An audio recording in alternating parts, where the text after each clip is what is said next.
Every team you watch has 3 or 4 midfielders in it, and the commentary has exactly 2 words for all of them: defensive and attacking. That's not a description, that's a shrug. So here they are, all 9 jobs football actually asks a midfielder to do, from the deepest one on the pitch to the one closest to goal. What each of them is for, what each one costs, and how much the modern game still wants it. And watch the ratings as we climb, because the best passer in your team used to wear 10, and now he doesn't. Start at the bottom. In front of the back 4, there is a strip of grass, and if the ball ever arrives there cleanly with a runner already past your midfield, you are in trouble, so somebody stands in it. That is the whole job. The screen is not a tackler by trade, he is a position. He is paid to be somewhere rather than to do something, and the measure of him is that the pass into that strip never gets played at all, because the passer looked up and saw it was closed.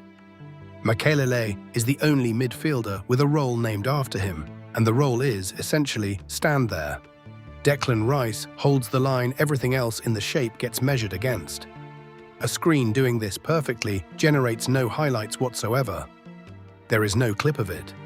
The best version of this job is invisible by construction, which is most of the reason it took football 40 years to start paying for it. Verdict: 9 out of 10. Practically every serious team on earth now signs and coaches for this specifically. Now the opposite. The destroyer is not a position, he is an appetite. He covers enormous amounts of ground, he hunts the ball, and he wins it back by arriving where it is about to be. For about 30 years, this was the answer to a better midfield.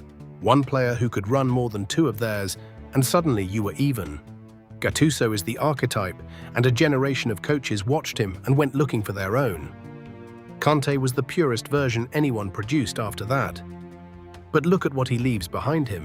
Every meter he covers is a meter somebody else covers for him, and the vermilion is the grass he has just vacated. Then football changed the instruction. Winning the ball back stopped being one man's job and became the whole team's on a trigger all at once, and a shape that presses together does not need a specialist hunter inside it. That is a whole other episode. Verdict: 5 out of 10.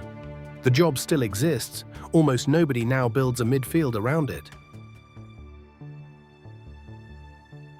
Same patch of grass as the screen. Completely different job. The Regista stands at the base of midfield, and the team's passing runs through him from there, and the reason that works is geometry rather than technique. The deepest midfielder is the only player who reliably receives the ball facing the entire pitch. Nobody behind him, everything in front of him. Every other creator in the side has to turn first, and turning is the slowest and most dangerous part of creating anything. So you take your best passer and you put him where the turn is already done for him. Pirlo was pushed backwards out of the 10 role and became a better footballer for it, which is this entire episode happening to one career. Busquets made the position respectable, Rodri made it expensive. What it costs is rarity. He has to be the best passer in the team and hold a defensive position at the same time, which is why these are now the most expensive midfielders in the sport. Verdict: 9 out of 10. This is where the creativity went. The newest job on this list, and the one most viewers cannot name. A fullback who, the moment his team has the ball, steps inside into central midfield and plays there. Defender on the team sheet, midfielder for most of the 90 minutes. It solves 2 problems with one movement, which is why it spread as fast as it did. It puts an extra body in central midfield without spending a midfielder on it, and it leaves fewer players stranded out by the touchlines to be counter-attacked through. Philipp Lahm under Guardiola at Bayern in 2013 was the version that made everyone else look up.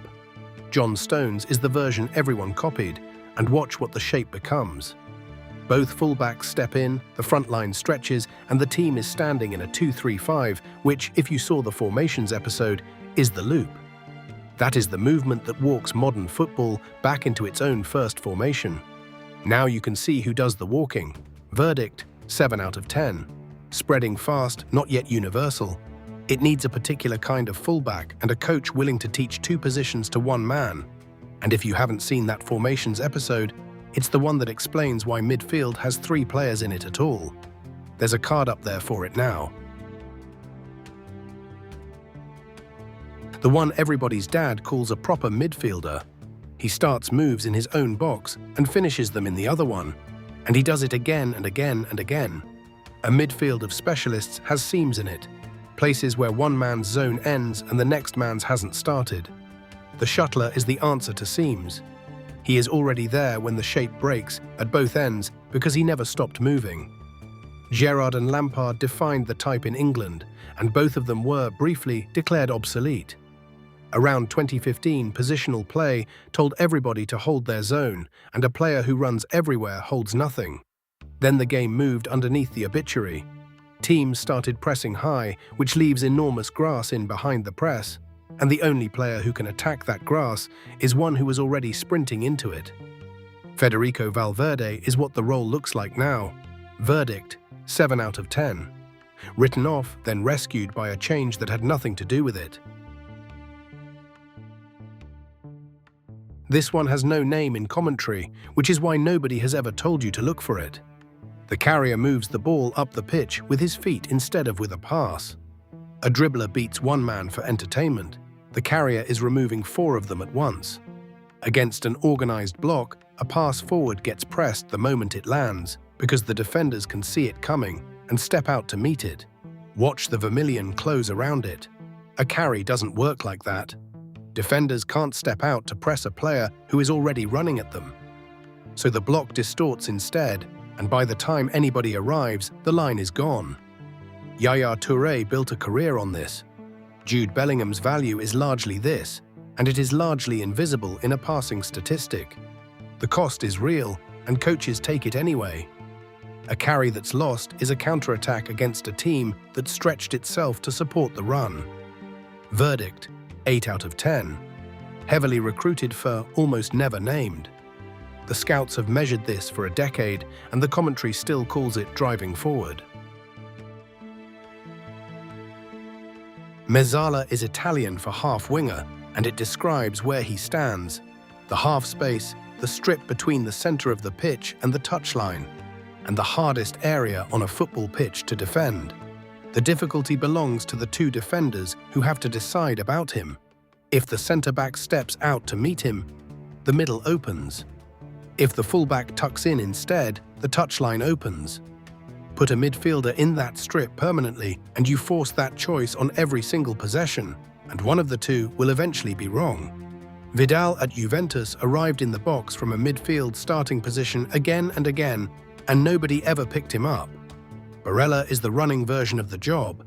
Pedri is the passing one. What it asks for is a winger's timing, a midfielder's range, and the lungs to get all the way back inside when the ball turns over, which is why these are the most scouted profiles in midfield. Verdict: 8 out of 10. When a club today says it has bought an attacking midfielder, this is usually what it means. Not a winger.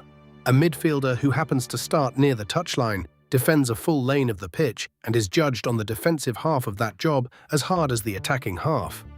A flat midfield 4 covers the pitch horizontally with nobody having to make a decision, and that is the entire product.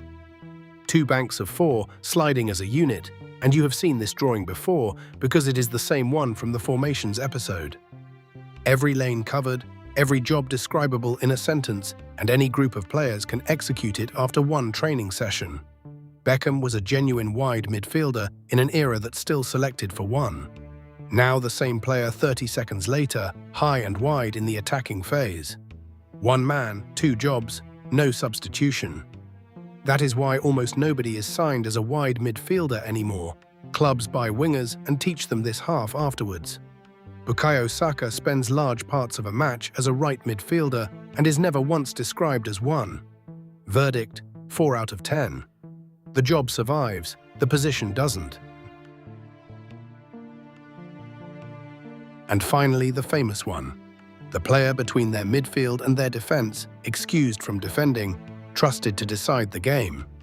For 50 years, if your best player was also your most creative one, this is simply what you did with him. The pocket is the space between the opposition's two lines, and a player standing in it used to be unplayable because whoever came out to meet him left a hole where he had been. Riquelme is the last footballer whose whole team was built around that space. Zidane was the version who could survive without it. Now watch what modern teams do. The two banks compress to about 12 meters apart. They hold it for 90 minutes and the pocket is gone. A player whose entire job depends on a gap has no job when there is no gap.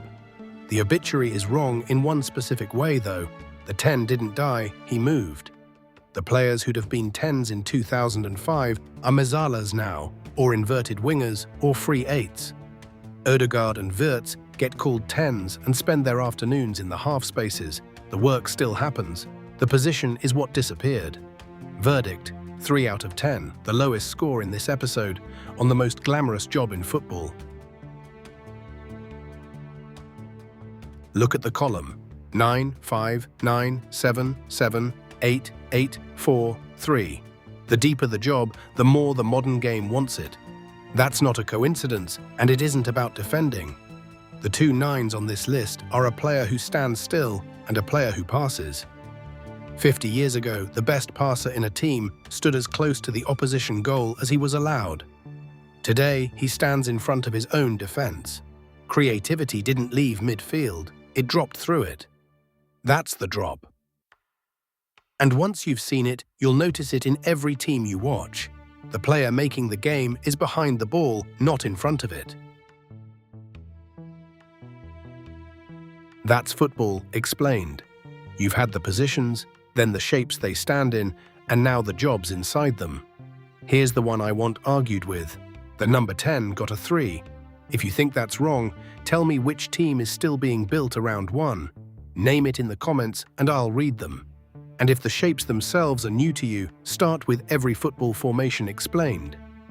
It's the one that explains why midfield has 3 players in it at all.